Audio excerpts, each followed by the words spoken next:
مولاي صل وسلم دائما أبدا على حبيبك خير الخلق كلهم. الحمد للہ رب العالمین والعاقبۃ للمتقین والصلاة والسلام علی سید الانبیاء وخاتم المرسلین وعلی آلہ واصحابہ اجمعین، اما بعد۔ بخاری شریف جلد نمبر 1 صفحہ نمبر 371 کتاب الصلح میں امام بخاری علیہ الرحمہ نے باب باندھا ہے، باب اذا اصطلحوا علی صلح جور فہو مردود، جب صلح ظلم کی بنیاد پر ہو، غیر انصاف کے طور پر ہو، تو ایسی صلح مردود ہوتی ہے، ایسا فیصلہ ریجیکٹ ہوتا ہے جس میں عدل و انصاف کو مد نظر نہ رکھا گیا ہو۔ حضرت ابو ہریرہ رضی اللہ تعالی عنہ اور زید بن خالد الجہنی دونوں راوی ہیں اس حدیث کے، فرماتے ہیں جاء اعرابی، ایک دیہاتی آدمی آیا نبی پاک صلی اللہ تعالیٰ علیہ وآلہ وسلم کی بارگاہ میں، فقال یا رسول اللہ صلی اللہ تعالیٰ علیہ وآلہ وسلم اقضی بیننا بکتاب اللہ، یا رسول اللہ ہمارے درمیان اللہ کی کتاب کے مطابق فیصلہ فرما دیں۔ فقام خصمہ قال صدق فقضی بیننا بکتاب اللہ، جو اس اعرابی کا مد مقابل تھا جس سے اعرابی کا جھگڑا تھا، اس دیہاتی شخص کا، وہ کھڑا ہوا اور کہنے لگا کہ یا رسول اللہ میرے فریق مخالف نے بالکل ٹھیک کہا ہے، آپ ہمارے درمیان اللہ کی کتاب کے مطابق فیصلہ فرما دیں۔ فقال الاعرابی، پھر اس دیہاتی آدمی نے اپنا مقدمہ پیش کیا، مسئلہ بتایا کہ ہمارے درمیان کیا معاملہ پیش آیا ہے۔ کہنے لگا ان ابنی کانا عصیفا علی ھذا، یہ جو میرا مد مقابل ہے، میرا بیٹا اس کا ملازم تھا، نوکر تھا، کام کرتا تھا اس کے گھر کے باہر کے۔ فزنا بامرأتہ، میرے بیٹے نے اس کی بیوی کے ساتھ زنا کیا۔ فقالوا لی علی ابنک الرجم ففدیت ابنی منہ بمئۃ من الغنم وولیدۃ، تو لوگوں نے فیصلہ کرتے ہوئے کہا کہ تیرے بیٹے کو سنگسار کیا جائے گا، مار دیا جائے گا، رجم کر دیا جائے گا۔ سنگسار کرنے کا مطلب، رجم کرنے کا مطلب یہ ہوتا ہے کہ پتھر مار مار کر کسی کو جان سے مار دینا۔ یہ سزا ہے شادی شدہ آدمی اگر زنا کرے تو اس کی سزا ہے رجم۔ ثم سألت اہل العلم، کہتے ہیں کہ جب لوگوں نے یہ فیصلہ کیا کہ تیرے بیٹے پر رجم ہے، سنگسار کرنا ہے، تو میں نے اپنے بیٹے کے فدیے کے طور پر 100 بکری دی اور 1 لونڈی دی، کہ میرے بیٹے کی جان کے بدلے میں تمہیں 100 بکریاں دیتا ہوں، ساتھ 1 لونڈی دیتا ہوں، فدیے میں دے دیا۔ پھر ہم نے اہل علم سے مسئلہ پوچھا، فقالوا انما علی ابنک جلد 100 وتغریب عام، تیرے بیٹے پر 100 کوڑے لگیں گے تیرے بیٹے کو، اور 1 سال کے لیے جلا وطن کیا جائے گا۔ فقال النبی صلی اللہ تعالیٰ علیہ وآلہ وسلم، ان کا مسئلہ سننے کے بعد، یعنی وہ کہتا ہے کہ ہم پہلے لوگوں نے یہ فیصلہ کیا کہ تیرے بیٹے کو رجم کیا جائے گا، میں نے فدیے میں 100 بکریاں دے دی، ساتھ 1 لونڈی دے دی، اور پھر اہل علم سے پوچھا تو انہوں نے کہا کہ تیرے بیٹے کو 100 کوڑے لگیں گے۔ ہم فیصلہ لے کر آپ کے پاس آ گئے ہیں کہ کیا فیصلہ ہے، اللہ کی کتاب کے مطابق آپ جو کہیں گے ہم اس کے مطابق کر لیں گے۔ رسول اللہ صلی اللہ علیہ وسلم نے ارشاد فرمایا لَأَقْضِيَنَّ بَيْنَكُمَا بِكِتَابِ اللَّهِ، میں تمہارے درمیان اللہ کی کتاب کے مطابق فیصلہ کروں گا۔ اما الولیدۃ والغنم فرد علیک، جو تو نے لونڈی دی ہے اور جو تو نے 100 بکریاں دی ہیں وہ تجھے واپس ملیں گی، وہ اپنی واپس کر لے۔ وعلی ابنک جلد 100 وتغریب عام، اور تیرے بیٹے کو 100 کوڑے لگائے جائیں گے اور 1 سال کے لیے جلا وطن کیا جائے گا۔ یہ سزا ہے غیر شادی شدہ مرد اگر زنا کرے تو اس کی، چونکہ اس کا بیٹا غیر شادی شدہ تھا، اس لیے نبی پاک صلی اللہ علیہ وسلم نے یہ سزا سنائی کہ 100 کوڑے لگیں گے اور 1 سال کے لیے جلا وطن کیا جائے گا۔ یہ جلا وطنی والا جو سلسلہ ہے وہ حضرت ابو بکر صدیق کے زمانے میں بھی مسئلہ ایسے ہی رہا، حضرت عمر فاروق رضی اللہ تعالیٰ عنہ کے زمانے میں ایک شخص نے زنا کیا، آپ نے اس کو 1 سال کے لیے مدینے سے نکال دیا۔ جب وہ مدینہ سے نکلا تو باہر جا کر وہ مرتد ہو گیا، بے دین ہو گیا۔ تب حضرت عمر فاروق رضی اللہ تعالیٰ عنہ نے فرمایا کہ آج کے بعد میں کسی کو جلا وطن نہیں کروں گا، لہٰذا جلا وطنی 1 سال کے لیے جو جلا وطن کرنا ہے یہ حکم خلفائے راشدین کے فیصلے کے مطابق منسوخ ہوا، اور یہ تعذیر کے طور پر باقی ہے کہ اگر اس میں مصلحت دیکھے قاضی وقت تو وہ ایسا کر سکتا ہے، ورنہ غیر شادی شدہ مرد اگر زنا کرے تو اس کی سزا ہے 100 کوڑے۔ اگر شادی شدہ مرد ہو، شادی شدہ عورت ہو، وہ آپس میں زنا کریں تو ان کی سزا ہے رجم، جیسا کہ رسول اللہ صلی اللہ علیہ وسلم نے فرمایا وَأَمَّا أَنْتَ يَا أُنَاسِ لِرَجُلٍ، ایک آدمی کو آپ نے مخاطب کرتے ہوئے فرمایا اے انیس، اس نے کہا یا رسول اللہ حاضر ہوں، فرمایا فَغْدُ عَلَى امْرَأَتِ هَذَا، اس شخص کی بیوی کے پاس کل صبح جانا، فرجمہا، اور اسے رجم کرنا۔ فرمایا یہ نہیں کہ سزا صرف بیٹے کو دی جائے گی، جس عورت نے زنا کیا ہے وہ تو شادی شدہ ہے نا، تو سزا اسے بھی ملے گی۔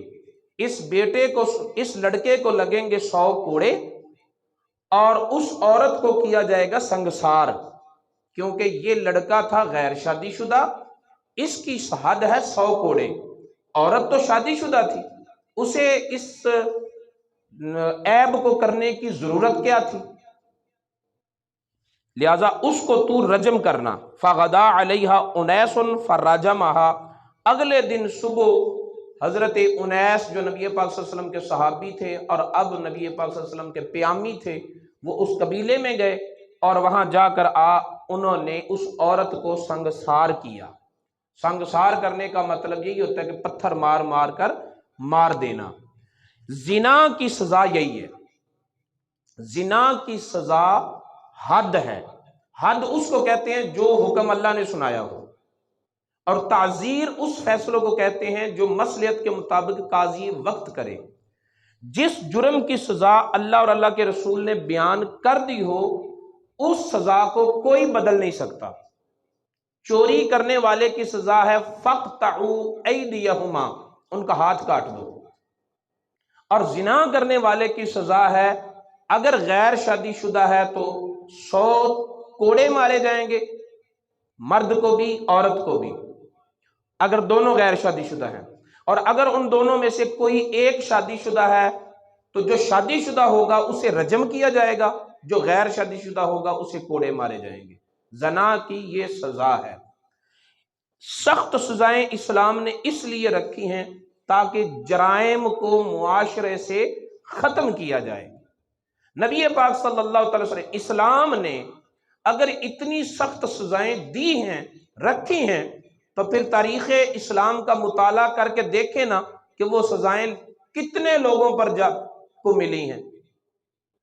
وہ آپ کو گنتی کے چند افراد ملیں گے جن کو سزائیں ملی۔ کیوں؟ اس لیے کہ جب عدل کی بنا پر مجرم کو پتا ہو کہ جرم کرنے کے بعد مجھے کہیں سے پناہ نہیں ملے گی تو وہ جرم کرے گا ہی نہیں۔ تو زنا کی سزا جو اسلام نے رکھی ہے وہ یہ ہے۔ اور اس حدیث سے یہ پتہ چلا کہ وہ فیصلہ جو اللہ کی کتاب کے خلاف ہوا تھا، 100 بکریاں دی تھیں، لونڈی دی تھی، رسول اللہ نے واپس کی، جب وہ بکریاں بھی واپس ہوئی، لونڈی بھی واپس ہوئی، تو اس کا مطلب وہ فیصلہ ٹوٹ گیا۔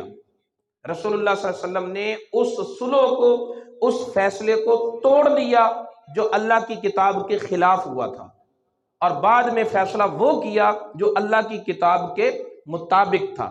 پتہ یہ چلا کہ فیصلہ کسی قاضی نے کیا ہو، فیصلہ کسی عدلیہ نے کیا ہو، فیصلہ کسی وقت کے حکمران نے کیا ہو، فیصلہ کسی خاندان کے قبیلے کے بڑے نے کیا ہو، فیصلہ کسی چودھری یا پنچایت کے پنچ نے کیا ہو، جو فیصلہ قرآن اور حدیث کے خلاف ہوگا وہ باطل ہوگا، وہ فیصلہ نافذ نہیں ہوگا۔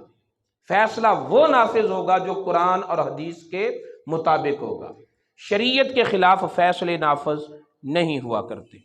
رسول اللہ صلی اللہ علیہ وسلم نے ارشاد فرمایا، حضرت عائشہ صدیقہ رضی اللہ تعالی عنہا روایت فرماتی ہیں کہ نبی پاک صلی اللہ علیہ وسلم نے فرمایا، من احدث فی امرنا ھذا ما لیس منہ فہو رد، جس نے کوئی نیا کام ایسا ہمارے دین میں شامل کیا جو دین سے ہے نہیں، نہ قرآن میں اس کی سند ہے، نہ حدیث میں اس کی اصل موجود ہے، جو دین کے مطابق بات نہ ہوگی، جو دین کے مطابق کام نہ ہوگا، جو دین کے اندر اضافہ ہوگا یا دین کے اندر کوئی تبدیلی ہوگی، رسول اللہ صلی اللہ علیہ وسلم نے فرمایا وہ مردود ہے۔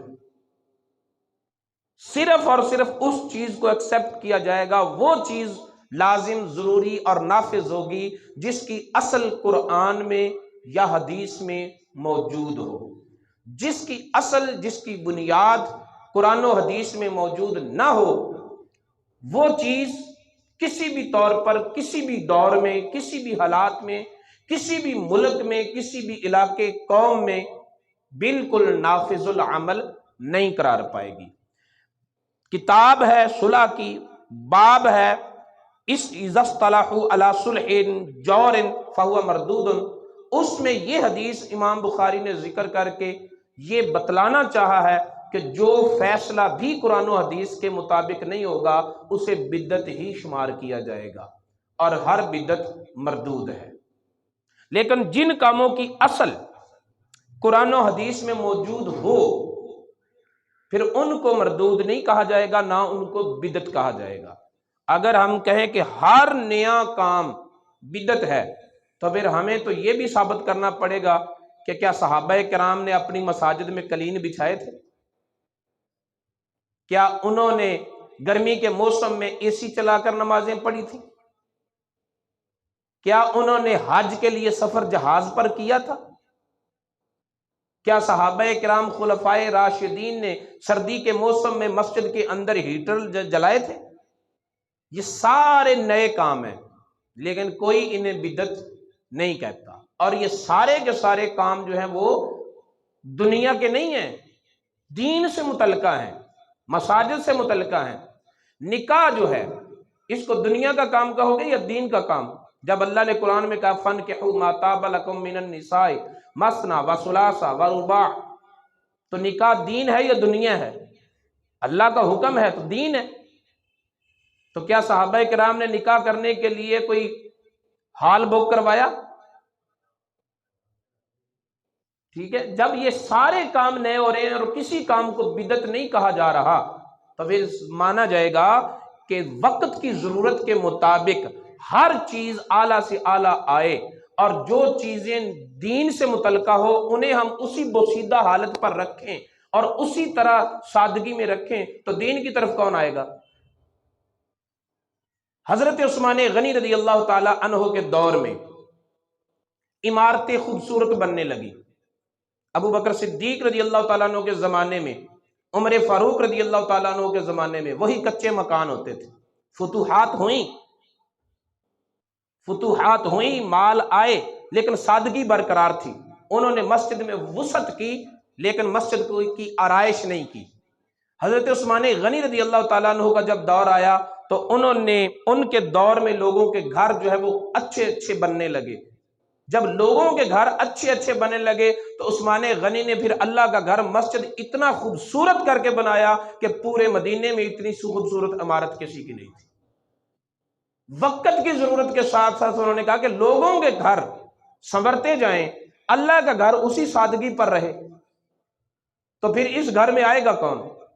ٹھیک ہے. وقت کے ساتھ ساتھ نبی پاک صلی اللہ علیہ وسلم کے دور میں غلاف بھی تو نہیں تھا کعبے کا، اور اس پر اتنا قیمتی سونا بھی تو نہیں لگایا جاتا تھا، لیکن اس گھر کی عظمت اور ہیبت اور جلال کو برقرار رکھنے کے لیے جیسے دنیا ترقی کرتی جائے گی اسی طرح دین بھی عروج حاصل کرتا جائے گا، اور ان میں سے کسی امر کو بھی بدعت قرار نہیں دیا جائے گا. جب ہم اپنے بیٹوں کی خوشیاں اور شادیوں پہ خوشی کے انداز انتہائی سادگی کے ساتھ، کنک گندم ہوتی تھی اسے پانی میں بھگو دیا جاتا، پھر اسے ابال لیا جاتا، پھر اس پر شکر پھینک ڈالی جاتی اور وہ تقسیم کر دی جاتی. جب ہماری خوشیوں کا معیار یہ تھا تب رسول اللہ صلی اللہ علیہ وسلم کے میلاد کا انداز بھی اسی دور کے مطابق سادہ تھا. لیکن آج ہم اپنی دنیاوی خوشیاں جو ہیں وہ اس قدر گھر کو سجا کر لائٹنگ کر کے کریں، اور جب ہمارے نبی کی آمد کا دن آئے تو بڑی سادگی سے روزہ رکھ کے گزار لیں، تو پھر کیا ہم اپنے نبی کو اتنی اہمیت دے رہے ہیں جتنی اہمیت دنیا کے امور کو دے رہے ہیں؟ جب ہمارے رہن سہن، خوشیوں کے غموں کے انداز کلچر کے ساتھ ساتھ بدلتے جائیں گے تو ہم اپنے نبی کے دن میں بھی خوشیوں کے انداز جو ہے وقت کے تقاضے کے مطابق پہلے سے بڑھ کر کریں گے، اور دنیا کو بتائیں گے کوئی خوشی ہمارے لیے اتنی اہمیت نہیں رکھتی جتنی مصطفیٰ کے آنے کی خوشی رکھتی ہے. لہٰذا اس امر کو بھی بدعت نہیں کہا جائے گا بلکہ وقت کی ضرورت کہا جائے گا. اللہ رب العزت کی بارگاہ میں دعا ہے نبی پاک صاحب الاولاق صلی اللہ تعالیٰ علیہ وآلہ وسلم کی تعلیمات کو سیکھنے اور ان پر عمل پیرا ہونے کی توفیق عطا فرمائے. مولاي صل وسلم دائما أبدا على حبيبك خير الخلق كلهم.